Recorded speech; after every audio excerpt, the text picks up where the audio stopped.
Well, this morning I'd like to speak about a God of love and loss. But let me begin with a quote. John Caputo, who is a theologian from Chicago, says that religion is for lovers, and the opposite of love is not hate, but indifference. But religion, I don't mean religious. Rather, I really mean faith or truth is for those who have the capacity to show love to one another, the courage to love people who are all around them, the willingness to believe in the impossible, that life can change and that things can be different. What a marvellous reading that Chris read earlier from the Acts of the Apostle. God, who made the world, does not only dwell in temples that we have made. God is the one who gives all life to all people, breath to everything, and always giving life to everyone. One God has made to cover the whole earth, so that they may seek God in their hope and they may find him. God is not far off. Indeed, it is him in whom we live and move and have our being. And some of your own poets, Paul says to those who have gathered at Mount Mars, some of your own poets have said this very same thing. The Persian poet Rumi says it in these words in the 7 centuries ago. Our lives may be different, but we all experience life's beginnings and life's ends in much the same way. The most human experience of all is the experience of love and loss. It's there where anything can be sure, where we know what it's like for another person to experience. We will one day experience perhaps the loss of a loved one, or we ourselves will become the one who will move on towards the end. It's important to appreciate our differences because it's a great reminder of how much we have in common in desiring a life worth living. A life worth living. There's only one ultimate name for God, and that is love. But there are many aspects to love. Here's just a few. Deep listening rather than talking all the time. To show love for someone can be to give them the greatest gift that you can ever give anyone, and that is to truly listen to what they say. Great compassion, the willingness to go the extra mile and to show companionship with someone. Intimacy, the ability to enter into another person's experience. Joy, and sharing that joy. Beauty. Love is contentment. Love can be a great teacher and a guide.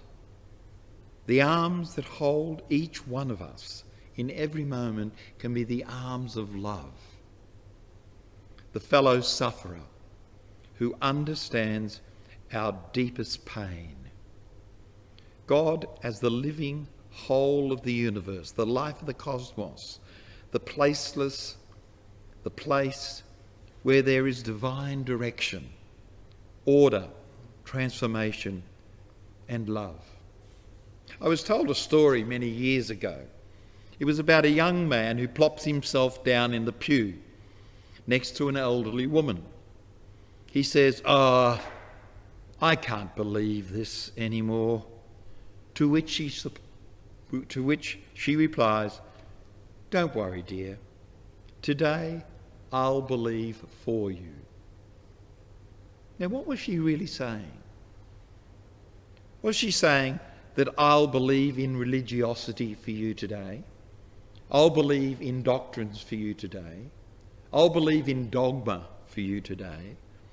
Or was she saying, I will believe that faith, hope, love and joy will sustain and energize you today and tomorrow. I'll believe for you today, upholding someone. Did you know that love is mentioned 29 times in the Gospel of John? In case you thought I didn't actually go through and count them, there is some advantage in having Google that will tell you such things. 29 times love is mentioned in the Gospel of John. Other words are used, of course, that are very powerful and used often. Truth and commandment. And commandment and truth and love are very central. Commandment is interesting because it's one of the central words that's in the Gospel of John. But it is not the 10 Commandments. It is not the dietary commandments that are given to the people. And it's only a few civil laws infused with justice and mercy. The commandment is very simple. There are only 2. We can memorise them right now. We don't have to go through 756 commandments. We only need 2. To love the Lord your God with your heart, your hand, your head, with every part of your being, and to love your neighbour as you love yourself. They're the only 2 commandments that we need, and they're the commandments that John is referring to when he talks about the commandments that Jesus have given to us. St. Augustine in the 4th century asked the question, who do you love when you say you love your God? Who do you love when you say, I love your God? The answer is not that simple, because often we can fall into very strange places in the things that we place God in terms of love. But there's another perplexing question that must be a part of this discussion. Yes, God's name is love, said throughout not only the Gospel of John, but said throughout the Scriptures, really from Genesis right through to Revelation. But the perplexing question that has really caused great angst since the human race gave birth to civilization.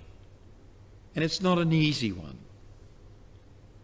Rather than a right or wrong answer, both questions raise lifelong longing and yearning. The God of love and the God of loss. Because when we look at life itself, there is enormous amounts of love surrounding us. But isn't there also loss? Loss is woven into the very fabric of life itself. They almost exist as twins in the cosmic struggle for a deeper understanding. I don't see any battle between the good and evil. I think that's a mythology that belongs to a past era. I'm more interested in understanding how I embody love and how I deal with loss when it comes into my life. Why has this virus raided our world? Is it that we might deem it's a natural phenomenon, like an earthquake, or like a flood, or like a fire? There's no lack of intentionality. It wasn't sent to punish anybody or came in that form. Although some, of course, will try to find an intention and a blame. And there are some foolish people in this world who will try to blame a particular country or a person, that they're the ones who've brought this suffering and loss upon us. But what foolishness. Why not gather together this whole humanity so that we might find ways in which we deal with the great loss that we have experienced. Some of us personally, others through the newspaper and other ways. But when we've seen what's ravaged our earth, it can do only one thing, and that is to draw us together and see, as was spoken in the book of Acts, that we are one people and that we are all the children of God. But perhaps what keeps me awake at night, and I sometimes wonder what does keep me awake at night. I think it's my head and my thoughts and thinking about things that I should be just putting out of them and going to sleep. Someone once said you can make yourself go to bed, but you can't make yourself go to sleep. I think there's a lot of truth in that. But what keeps me awake at night, just to use that as an expression, is also the fact that there is within this loss a malice. It's not only an earthquake or a flood or a fire or a famine or something else or a virus that happens, but also there is this terrible sense, this awful and deliberate harm that one person can cause to another person or can cause to thousands of people. An intentional hurt, an intentional loss. The myriad of examples of malice, of cruelty, debilitating and harmful actions caused throughout the centuries in the name of power, greed, avarice and human desire. As love is deeply bred within the human heart by a loving, compassionate God, it casts a long and dark shadow of loss and sorrow within our being. Love and loss. I can't give an answer. I wish I could. Probably the last 300 or 400 years, one of the central philosophical questions has been the problem of evil. Where does it come from? And so forth. I think we give up that fight and we take the conviction of faith, of trust. It is much better that we see that God is a fellow sufferer who understands our suffering. God knows what it's like to experience loss. That's the type of God that is a part of our creation. My God, my Father, let this cup of suffering pass from me. Yet not my will be done, but my prayer is that your will be done, as Jesus said in the Garden of Gethsemane. God is the indwelling lure toward complete existence, moment by moment.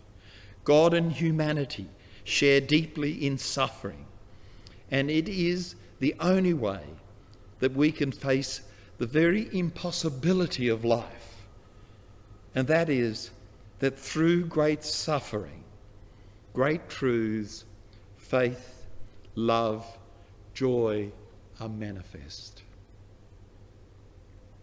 I love the stories of Martin Buber.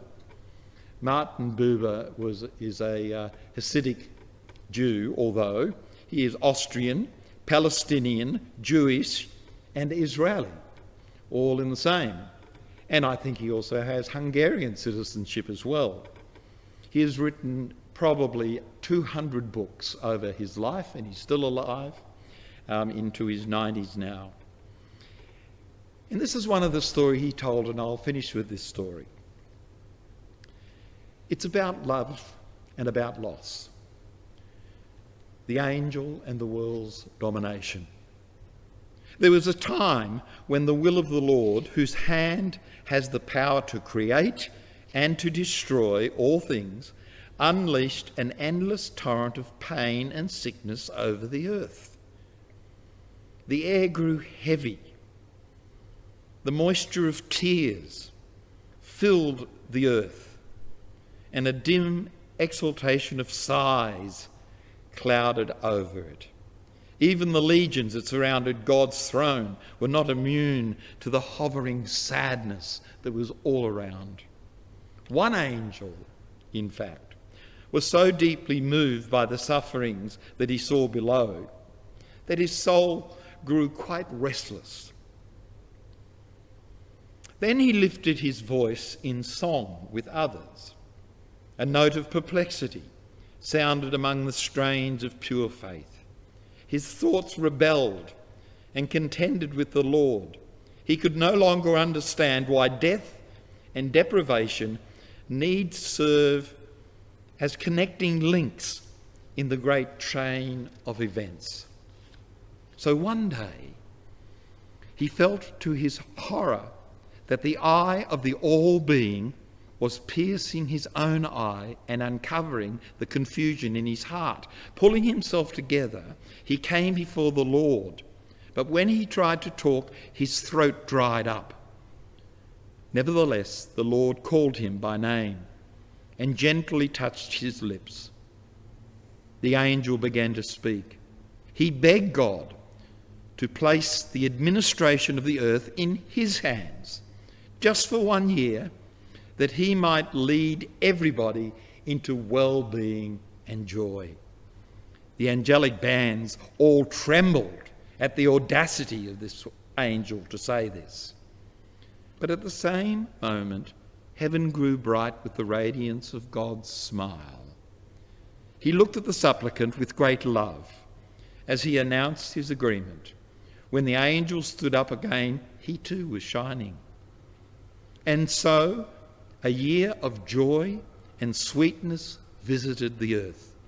The shining angel poured the great profusion of his merciful heart over the anguishedness of all of the children of God and those who were benumbed and terrified by want. The groans of the sick and the dying were no longer heard in the land. The angel's companion in the steely armour, who only a short time before had been rushing and roaring through the air, stepped aside now, waiting peevishly with lowered sword, relieved of his official duties. The earth floated through a lush sky that left her with a burden of new vegetation. When summer was at its height, people moved about, singing through the full yellow fields. Never had such abundance existed in their memory. At harvest time, it seemed like the walls of the very silos would burst and the roofs would fly off if they were going to find room to store all their crops. Proud and contented, the shining angel basked in his own glory. For by the time the first snow of winter covered the valleys, the dominion over the earth reverted back into the hands of God. He had parcelled out such an enormous bounty that the people of the earth would surely be enjoying the gift of this angel for many years to come. But then, one cold day, late in the year, a multitude of voices rose heavenwards in a great cry of anguish. Frightened by the sound, the angel journeyed down to the earth and, dressed as a pilgrim, entered the first house along the way. The people there, having thrashed the grain, ground it into flour, then had baked the bread in the oven. But alas, when they took the bread out of the oven, it fell to pieces, and the pieces were completely unpalatable. They filled their mouth with a disgusting taste, like clay. And this was precisely what the angel found in the second house, and the third house, and every house that he visited on foot. People were lying on the floor, tearing their hair and cursing the King of the world, who had deceived their miserable hearts with his false blessing. The angel flew away and collapsed at his master's feet. "Lord," he cried, "help me to understand where my power and judgment were lacking." Then God raised his voice and spoke, "Behold, a truth which is known to me and only to me from the beginning of time, a truth too deep and too dreadful for your delicate, gentle hands and your sweet, apprentice-like being. It is this, that the earth must be nourished with the putrefaction and covered with shadows, so that its seeds may bring forth new life. And is this, that souls must be made fertile with flood and fire and famine and sorrow, that through them they may do the great work to which they were born." Isaiah chapter 25 says, "At night my soul longs for you. Indeed, my spirit within me seeks you diligently. For when the earth experience your wisdom, the inhabitants of the world will learn justice, mercy, and love." That's the spirit and the truth that can embody all of us. Not a set of religious beliefs, which are important and which can be a part of all of our life, but what is a central truth? What is a central commandment? Just two. Forget about the 768. I haven't actually counted them. I went back to Google to find out how many laws there were in the Bible. But the two: love the Lord your God with your whole being and your neighbour as yourself. Not a set of religious beliefs that will change from time to time through maturity, but a way of life, a form of life that is held in our hearts through faith, hope, truth, love, and joy. Amen.